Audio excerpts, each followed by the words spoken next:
ngayon sa Sulong na Mindanao episode ng Sulong na Bayan, we are highlighting Davao City, ang tinaguriang fruit basket ng bansa. Fruits abound like mangosteen, rambutan, marang, bananas, lanzones, at ang exotic na durian. Isa sa mga nangunguna na durian farmer ay si Mr. Larry Miculob. Mr. Larry, hi, good afternoon. Welcome to our program. Thank you very much for inviting me. Yeah, we're honored and we're blessed na kasama ka namin for this particular episode because meron po tayong ginaganap na Kadayawan Festival and syempre, yan ay matatawag natin King of Festival. If that is King of Festival, kasi syempre sino naman ang King of Durian Fruits growers. I'm looking at him right now and we're so honored again to welcome him into our program Sulong ng Bayan. So tell us, a little bit background or paano po kayo naging king of fruit, durian? I'm honored to be called a king, but I'm not king durian. Napaka-humble po niya. We have a lot of senior citizens already that have been in the durian industry for so long. It's nice to really promote the product because it's a unique and it's mostly in Mindanao and in particular most of the durian produce is coming from the city, from Davao City. So I think almost 60%, 60 to 70% of the durian is coming from here. And how did you get to really grow it? Paano? Growing up ba? The family mo? Really funny because when we were young, actually, I think we have something like around five trees. Lima lang Five trees, of native durian. It was grown somewhere in Davao del Norte, in Corelia. And we love durian, actually. So it used to be just given away by my parents to anybody who passes by in our, sa lugar namin. So ninanakaw namin yun. Bago maibigay, ninanakaw namin yung durian ng tatay ko. Para pamigay din. Hindi, para kainin namin. Kasi lakas namin kumain talaga. So, bakit yung pamimigay? Right. Parang So, sabi niyo, wait, bago yan pamigay. Bago mo yung pamigay, kainin muna namin. So early 4 o'clock in the morning, gising na kami yan. Tingin doon sa puno ng durian. Ilan pa natira? Kung mayroong na nahulog, takbo namin doon sa medyo may talahib para hindi na tatago para hindi makita. Tapos kinakain namin around 9 o'clock.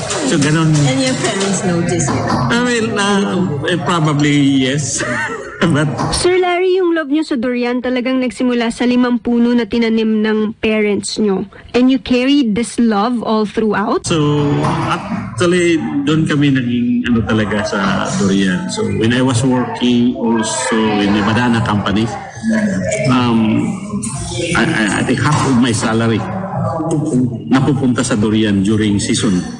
Talagang ganun kami ka... we buy it and eat durian. Ganun kami ka takaw. What's the health benefit ba? Ang daming health benefits ng durian. Actually, the most it's an energy booster. Lakas talaga ng kakuha ng energy because it's mataas ang kanyang good calories. So ang dami niyang health benefits. Kailan naman po kayo nag-decide to focus mainly sa durian industry? Siguro at the level na medyo na kami, medyo nasa senior level na sa management. I thought na I have to start my own farm. And I thought that durian must be my first choice because among others because marami naman. Yeah, there is no such before, walang special technology. So, hindi pa develop yung technology sometime in 1980s. So, we just grow durian. It was the time na medyo malakas yung smuggling ng ng imported durian. So tuntua kami kung makakita kami ng tiani. Wow, happy masyado na makakain na ibang variety other than the native because yung native talaga manipis, malasa siya, tapang, pero pag kakita ka ng mga hybrids tawag namin yan, ang kapal ng laman. So It's growing here. yeah, it's grown already here, pero imported yung kanya, science niya. So, Nagulat ka siya. ang lalaki. Ang lalaki itsura. Tsaka, ang lahat ng mga durian, na kumakain ng durian, Alam. gusto rin na nilang kuhan because it's new. Actually, it's new. But later on, we mas masarap pa rin yung Nothing like the original. nothing the original. Yeah, the native that we have. So, How do you define the preferences of the market? the market segments now, ako sinasabi, yeah, yung market segments ngayon, like the older guys, like more than 40 years old, they like the native, the original. The younger ones, Ito na yun. ito na yung mga hybrids ang gusto because Understandable. lalo na yung mga hindi from Davao na natuto kumain ng durian, mas gusto nila yung meaty, mga malaman, mataas ang recovery. Ayun ang gusto nila. What are the varieties of durian? The variety. The varieties. There's a lot of fruits already, varieties na, kasi marami kaming variety na tinatawag kaming Schwarzkopf. It's stronger in aroma, sticky, pungent, strong and pungent, bitter. Bitter. Oh, mapait. So, it's close to the native, pero it's a hybrid variety. So, ito naman na-discover doon sa isang sa plantation ng banana. May orchards kami. So, mayroong isang puno doon na walang pangalan. So, kaya lang ang puno niya is some kind of like the uniform ng desert storm. Yung war ng Iraq. Iraq time. So, sabi naman, anong pangalan natin ito? Sabi, Wala pang pangalan. Walang pangalan eh. So sabi na, pangalanan natin, General Schwarzkopf Durian. Naging general. Naging durian si General. That's cool. Fascinating. Pero gusto po ba ng durian lovers ang Schwarzkopf variety? Basically, ayaw ng market. Kasi nga strong at saka bitter. There was a time na nag-display kami doon sa SM yan sa Ikulan. Galit na galit yung customer. Bakit daw kami nagbibinta ng bulos dito? Kasi yun, lakas pang lakas. Oo, masyadong matapang na. Tumawa naman yung ibang customer. Sa amin na lang yan. It's a matter of choice actually. So we have a lot of varieties that coming in. The one that really attracts the market is the Puyat, yung Puyat variety. Apparently this Puyat is coming from, yung nagdala nito is certain Mr. Puyat. I met him in Manila actually, sa Quezon City, Memorial Circle. He went there. He told me that he was the one who first propagated the Puyat variety. So that is like the ones that we're having there. Yeah, that's common in Manila now because we have been promoting that one for the farmers to plant.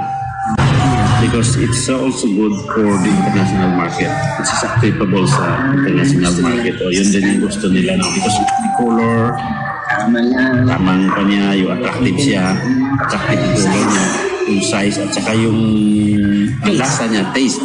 And yeah, that's so bitter. Tapos mataas ang kanyang sugar, yung glucose niya. So, nagustuhan ng international market. So that's the one that we are now promoting for the farmers. Although we are trying to say that if you want some other varieties just for consumption, personal consumption of your friends, you can plant few of the different varieties para naman the variations, and but for commercial quantity Puyat ang inano namin because it's basically high yielding. Mataas ang kanilang yield, ang number of fruits per tree, resistant. Bilis mag-grow. Tsaka mas maraming bunga. Tsaka resistant siya sa diseases. International market. Yeah. How are the Davao growers really facing this? Kasi ang daming Yan ang naging problema. But it's a good problem. It's an opportunity. Yeah, it's a good problem. It's not a It's a problem. very good opportunity. And kaya lang, because the gestation period, medyo matagal. It takes you 6-7 years. If you plant today, you can expect to harvest that 7 years later for the quantity. So, hindi ganun kabilis yung turnaround doon sa market demand. So, biglang lumaki yung market demand. Nauubusan ngayon ng supply. Nakaka-short ng supply because there's already around 7 or 8 processing facility that have been put up by some Chinese group here in Davao. So, we are one of them. Although maliit kami, nauna kami yung nauna talaga. We were the first to do the processing, blast freezing, vacuum packing, we have equipment. Ang market, focus kami sa Mindanao. So, Davao in particular. So, pag labas ng mga volume, sa dami ng durian, nung nakafocus na kami dito, bumabagsak ang presyo, nanghihirapan. Ang absorbing capacity ng city, hindi kuwan. So, daming supply. So, we started doing marketing outside Davao. So, we went to Manila, participate kami ng mga trade shows, mga festive events. So, slowly nagkakaroon ng yung mga sa market. Until such time na kami naman nung nag-harvest na kami ng 3 times a day from our farm. galing. Sabi namin, paano natin ibenta ito? So ito, sabi ko, kung ang isda pwedeng nabablast, please, suppose na preserve, sabi ko, I think, why not the foods? So, doon lang ang konsepto na, so naghanap ako ng equipment. Did you have to secure a loan? Or Yeah, we have to, we have to gamble, expansion. risk na rin yun. Raised, and then nakita naman namin yung demand ng halimbawa local tourists pupuntang Davao, uwi, dadala ng It's a must. dadala ng durian, dala ng pomelo, mga gusting whatever fruits available. Tapos pag off season, wala ka nang may serve. So sabi ko, pag ganyan, so all throughout the year, dapat meron kang available stocks para meron pa. So gano'n ang nangyari. So we put up. Tama naman, DOST is Department of Science and Technology is trying to help out kung ano yung mga bagong kailangan na technology na maitulong nila. So actually, we were also a sit-up beneficiary. So they assisted us. So that's the program they have. They lend some amount to buy equipment, interest-free. But you have to pay. Yeah, you have to pay because the program is to roll over for the next project. Para tuloy-tuloy. It's a very good program. And you benefited. Yeah, we benefited on that. Like how many years na kayo with actually, the finance the acquisition of one of the cold storage that we have, and then now they are actually offering again for us because we are doing another kasi nung nabuksan namin yung planta, ang daming opportunity na dumating. Nag-open doors yung fruits, mango can be frozen, pwede pala. marang can be frozen, jackfruit. So, Pwede pala. nakita ng hapon sa Osaka. There was in Osaka trade expo. Dala-dala ng DOST yung durian. Actually, it's a durian. Vacuum pack. sabi ng Hapon, pwede ba other fruits because Japanese are not fun with they're not fun with durian yet. Although they are slowly now they are importing durian now. So ano, So, pwede pala. sabi ko naman sa DOST, tumawag, nag-long distance. Merong nag-inquire ditong Hapon. Pwede ba daw other fruits? Pero sabi mo, okay, yes. Walang hindi-hindihan natin. hanapan natin ng paraan. Pag frozen kasi, longer shelf life. It's easy to handle for them. They can have year-round available supply for whatever they need. So, ganun na ang So now the problem is that we have so much now demand for marang, jackfruit, pero these are backyard fruits. Walang nagtatanim ng plantation type. Kasi wala yung market eh. Wala pa. Now it has now a market potential. So lahat itong problema nito is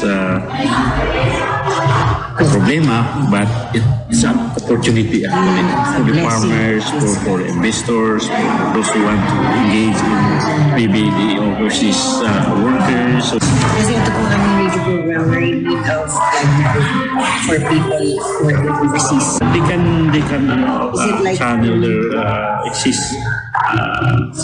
funds rather than spending it on consumable or whatever item It's not is. like, is it like, kasi when you invest something, syempre you have to study. Yeah, and then to study. it's, maybe one agriculture course or something. Yeah. Ito, no skills, not so much. Not so that you just have to rely on Do you have that kind of a thing? Do you? we are open on training everybody. Yeah, that's good We are news. open in training everybody. And there's even a program from not the UST actually. There's a group of foreigner and lawyer here. So they are trying to integrate those parang lalabas na sa prison. Wow, the inmates. So the inmates kung palabas sa sangkuhan, gusto nilang matulungan na kung gusto nilang saan sila papunta because That's cool. it's difficult for them for employment. Integrate. It's difficult to integrate. So maybe you can do that. Dinala nila yung mga inmates nga doon sa yung mga palabas na dinala doon sa aming farm. Here you can see a lot.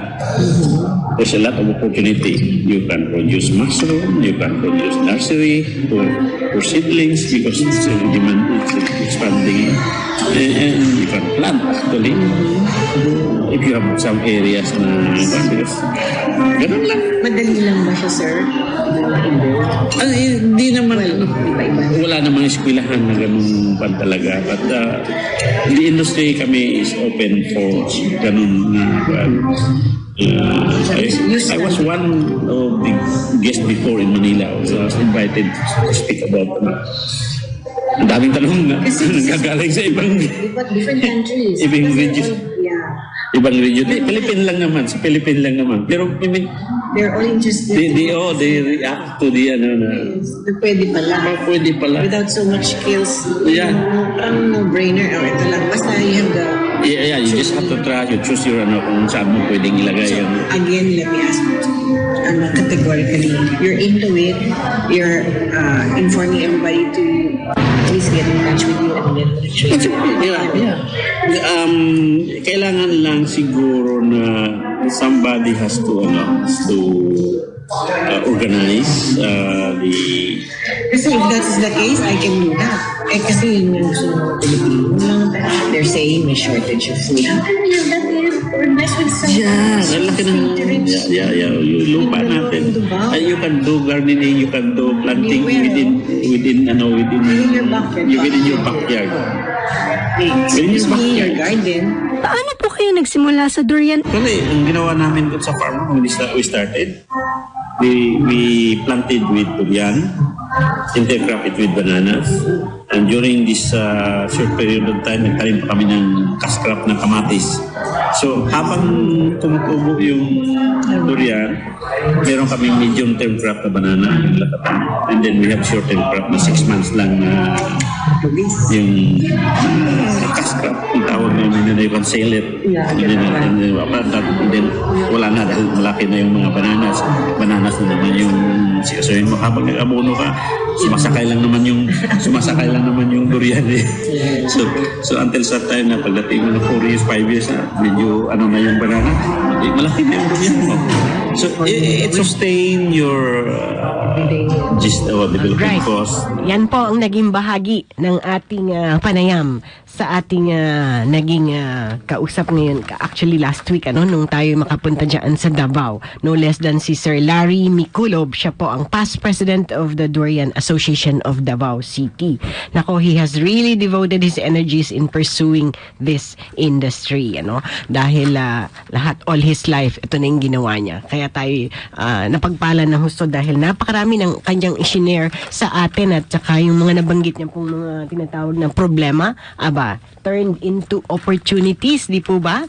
So, abangan yun lahat ng yan kasi gusto natin maintindihan sa ating pagbabalik, Ito pong tinatag na multilateral trade agreement among 10 ASEAN countries, namely China, Japan, Korea, Australia, and New Zealand. Ito po yung tinatawag na the Regional Comprehensive Economic Partnership, RCEP, itinatag ito noong January 1, 2022. Itong umpisa lang ng taon, So, ayan, gusto natin maintindihan bakit ang bansang China nga ang isa sa pinakamalaking market ng king of fruits na tinatawag, etong durian.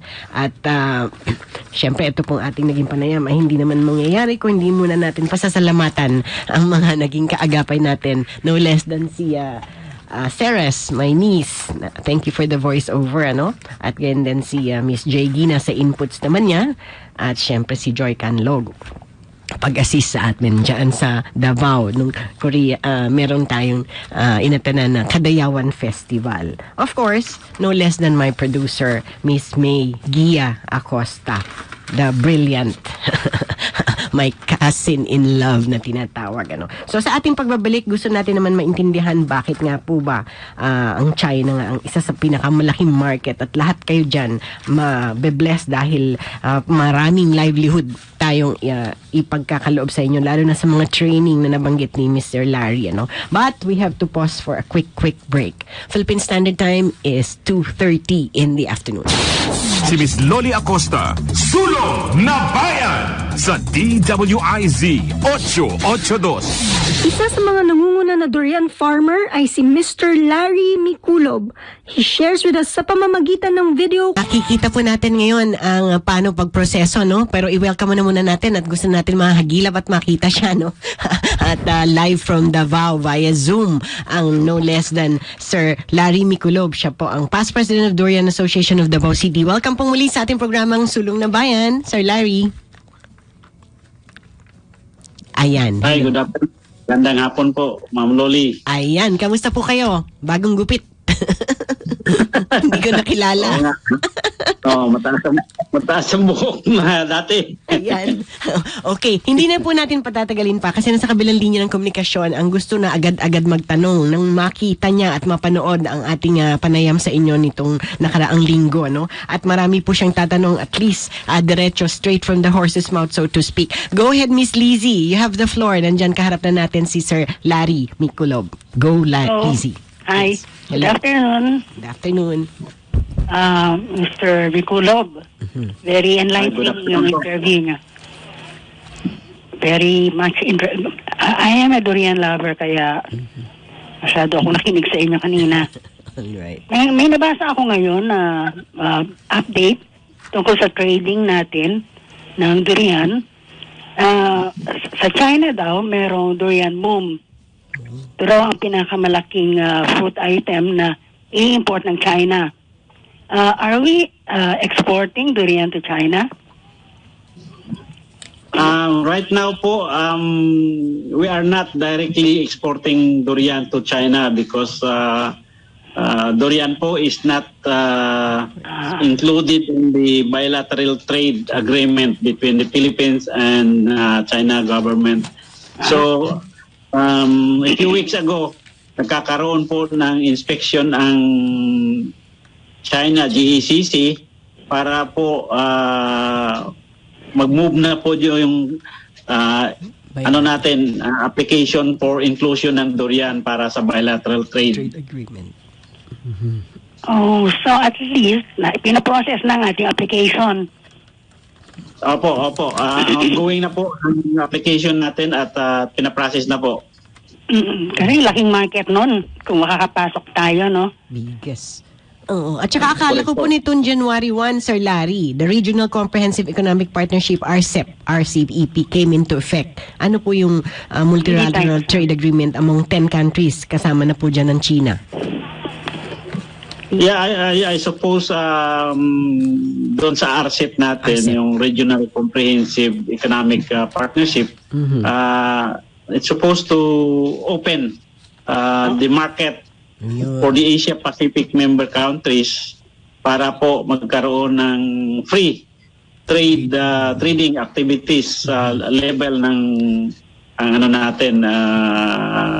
yung member countries of the RCEP.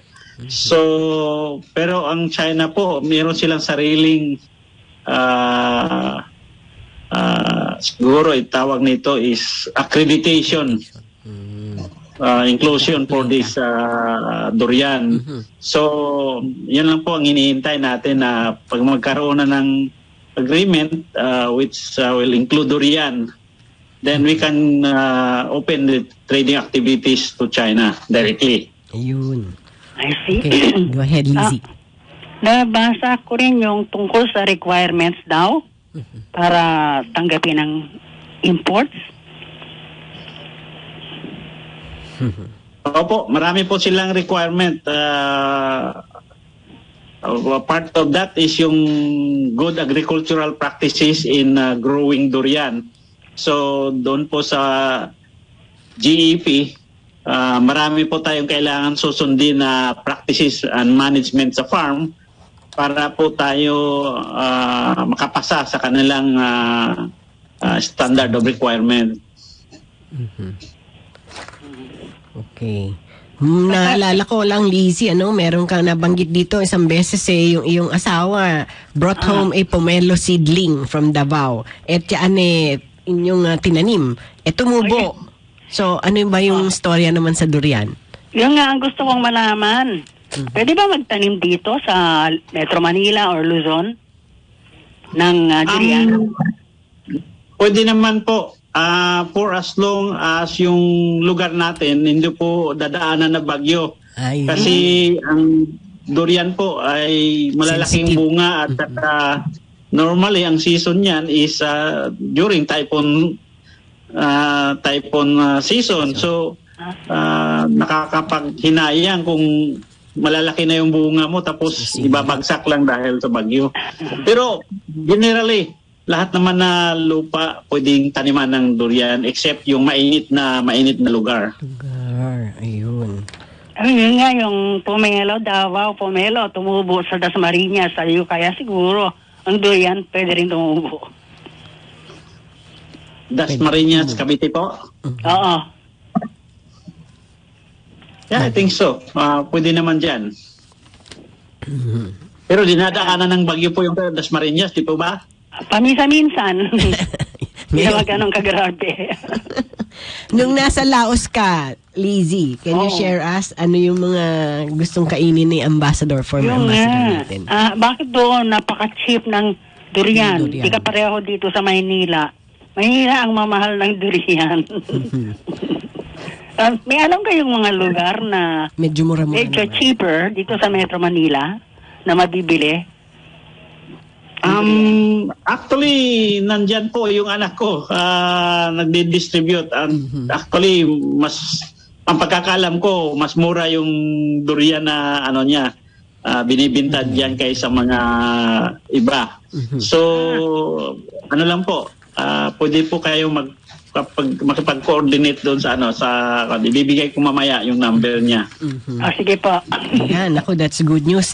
Kasi talagang ang daming mga lovers of durian na tinatawag. No? Ano po, very high energy, Sir Larry, ang tinatawag nating mga benefits, yung health benefits. Ano pa po ba bukod sa pampalakas ang mga health benefits ng durian? Marami pong vitamina ang durian. Actually, pag kumain ka ng durian, parang kumpleto na yung pagkain mo sa isang araw eh. Ganun. Sa dami ng vitamins and minerals ng durian. So, hindi ko lang ma-enumerate lahat kasi hindi ko memoryado. Pero, marami po. So, kasi sabi nila, Lizzie, tama ba to? Oo, bakit Aphrodisiac sabi daw. Ay, aphrodisiac. Di kailangan ng Pilipino yun. Ay, di ba? Anyway, hindi. Kaya ang impression, wide impression nakakataas daw ng cholesterol.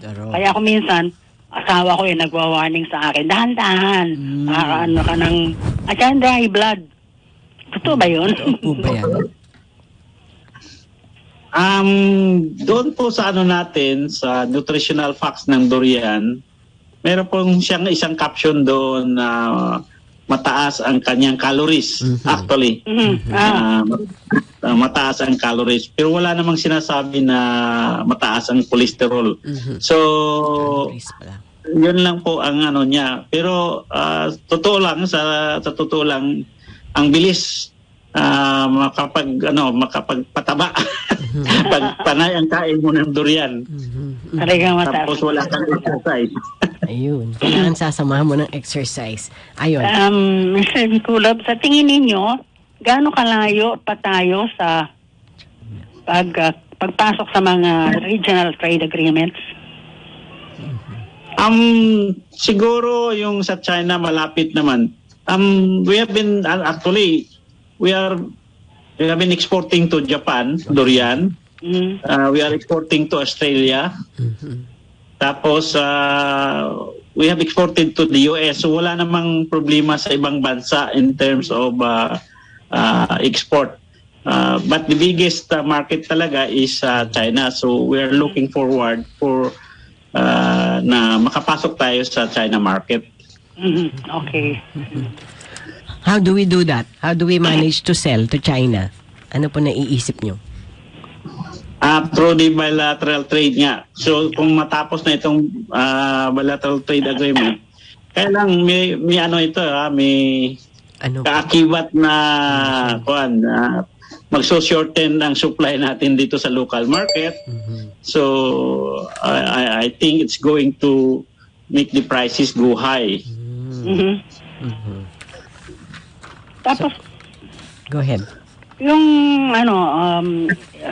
habang hinihintay natin ang approval ng ating application for getting durian into China, medyo may ginagawa na ho ba para maipaalam sa farmers at ibang producers ang mga requirements na kailangan comply with para noon at least ready na tayo pag talagang approve na ang agreement.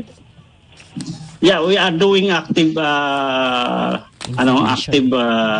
dissemination doon sa mga farmers together with our local LGUs and the Department of Agriculture for the farms to be GAP certified. So meron tayong mga trainings na ginagawa sa mga farmers para po makakomply sila sa anong tawag nito, sa GAP requirement. Kasi po isa na po ito sa talagang requirement ng China na GAP certified yung farms para po sa traceability ng kung saan nanggagaling yung prutas. So kailangan laging fresh. Ay yung amoy niya, Sir Larry, talagang yan na yan, hindi naman babago. Kakaiba eh. That's the beauty of durian. Ayun. So hindi talaga. So kung aalisin mo yung amoy ng durian, parang hindi na durian yun. Ayun. The creamier at saka yung pungent na amoy, ano? Ikaw ba, Miss Lizzie, nakakailan? Amoy ng Mindanao eh. Pagdating ko, kahit sa Zamboanga lang, alam mo na yung amoy na nandun ka na nga sa Mindanao because of the smell of Alam mo na. durian. Pati nga doon sa yung Muslim community sa Quiapo, ako minsan namamasyal ako, Okay. may amoy ng durian. Otherwise, hindi alam kung ikaw ay nasa ganun lugar. Pag alam nila yung amoy na yun, yun na yun. Paano po ito mag-benefit sa ating mga small farmers? Kasi syempre gusto naman pong kumita ng ating mga maliliit na magsasaka. Sir Lai. Actually, itong ngayon, itong market-driven demand ng durian, na nagkakaroon nga ng upward trend ng mga presyo sa durian, and basically it nakakatulong sa mga farmers. And before it used to be very very low. Ngayon medyo mataas na ang buying price ng mga traders or processors doon sa mga farmers. Tapos if I got the latest information we received is that some of the processors are now advance buying, advance paying farmers. Maliliit pa lang ang durian, binibili na, binabayaran na nila. Parang nakakommit na sila sa itong mga bansang something ito. like that, you will be committed. So at least, Traders. oo. Boom na boom talaga. Ang Malaysia and Thailand, isa po yan sa mga malalakas din, di po ba? Na ano pong estado nila? Actually, ang Thailand, Malaysia, Vietnam, sila po yung mga medyo malalaki na. Tayo parang nasa kalingkingan lang in terms of volume. So, malaki pa rin ang oportunidad ng mga sa durian at sa mga farmers na lalo na dito sa Mindanao because of its unique na hindi walang bagyo. So malaking oportunidad nga, magandang sa farmers.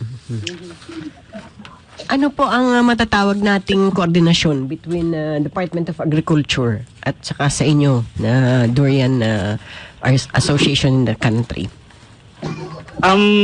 Sa Region 11 po, recognized naman po ng NEDA at saka ng DTI na durian is one of the emerging potential export for Region 11.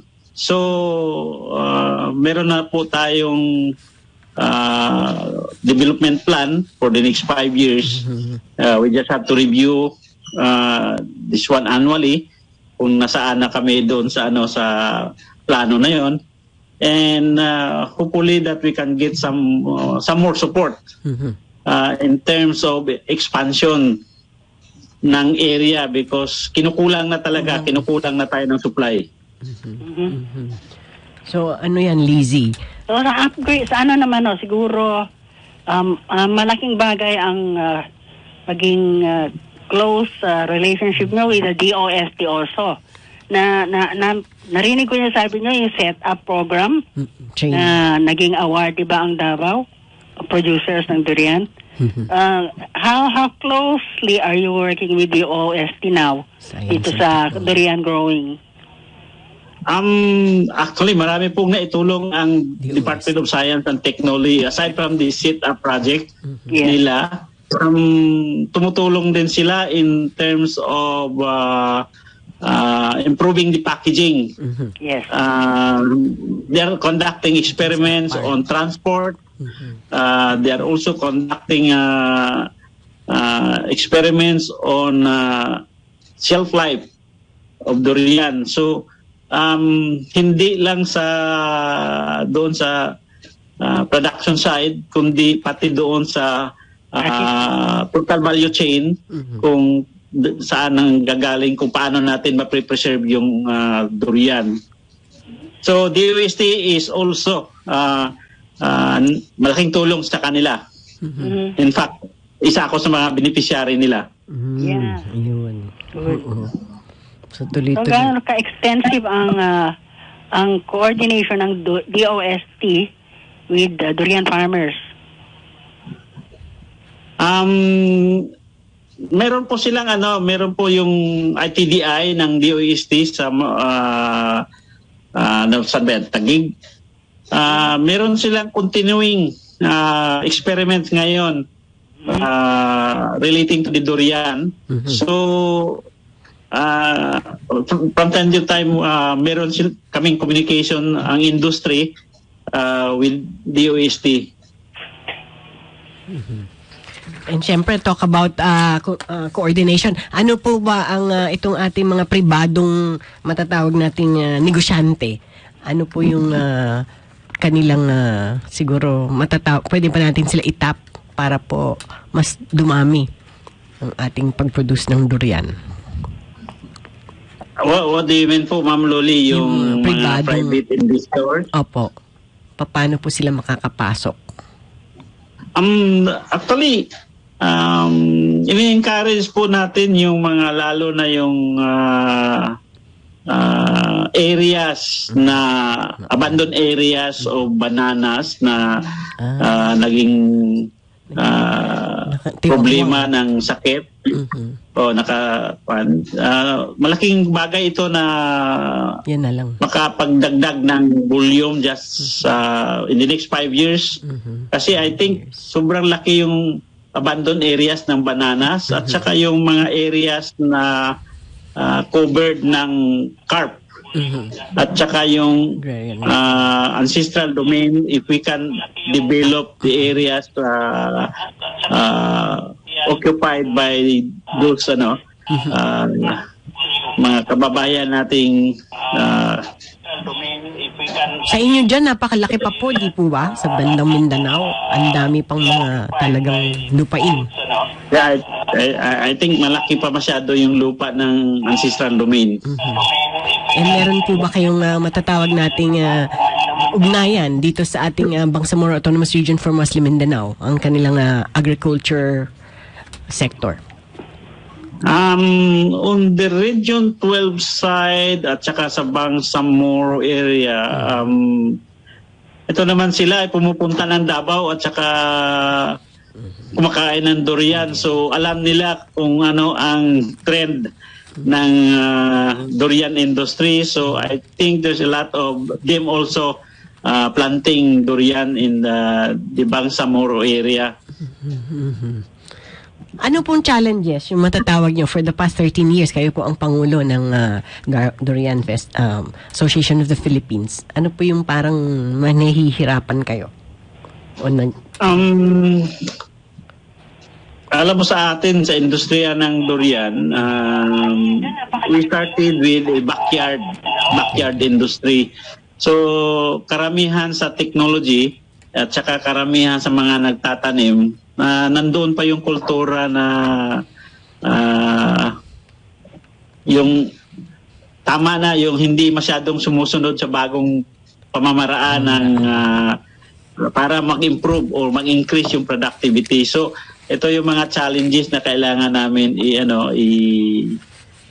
slowly we have to change the mindset of the new generation farmers para po tumaas yung productivity at mapuna natin yung kakulangan ng volume.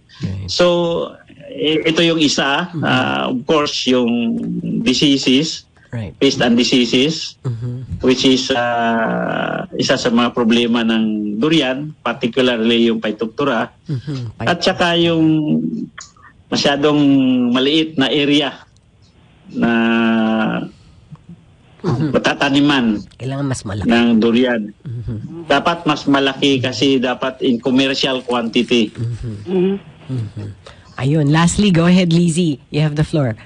Medyo curious ako, no? Sabi ninyo pinaka-popular na variety ay puyat durian. Puyat is a family name from Luzon. May isang puyat ang nagdala sa Mindanao ng variety nyo, sabi nyo.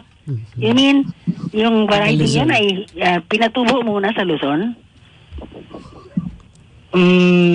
I'm not sure really kung nanggagaling ba talaga sa Luzon, but we saw some puyat variety na nandoon sa Thailand, no? Particularly in Chantaburi area, na kahawig sila. So siguro I don't know kung ito ba'y nanggagaling sa Thailand or grown in Manila by Mr. Poyat. Actually, I met Mr. Poyat before when I was displaying in Quezon City. Na siya nga yung nagdala ng durian ng Puyat. So pinangalan ng Puyat. Maganda ang variety actually. It's a resistant to disease. Yes. Maganda ang kanyang kulay, maganda ang kanyang texture. Very productive. And mas ano siya, in demand sa market. Mas gusto ng merkado. Naku, maraming salamat po. Kinulang na tayo ng oras, pero siguro mag-part 2 tayo again, Sir Larry, at maintindihan, napaka-fascinating ng inyong mga naibahagi, kasi eto na, ready na tayo. Gusto lang natin talagang coordination, close coordination. Thank you so much, at God bless po sa inyong lahat ng mga gagawin pa. Ayan. Lizzie, thank you so much. Okay, Time na tayo. Thank you din sa ating naging kaagawa engineer June Aguba, Rashid Locsin, Mara Valle, Ma'am Judith Estrada Larino, syempre si Jam Tarayo at si Joan Punay, ang aking CBS Study Table 7ers led by Carol Halidi. Thank you so much. I'm so blessed. And yes, until tomorrow. God bless everyone. Chairman D. Edgar Cabangon, at happy birthday po sa ating former Ambassador Antonio Cabangon, the founder of ALC Group of Companies. Bye! Si Miss Loli Acosta, Sulong na Bayan sa DWIZ 882.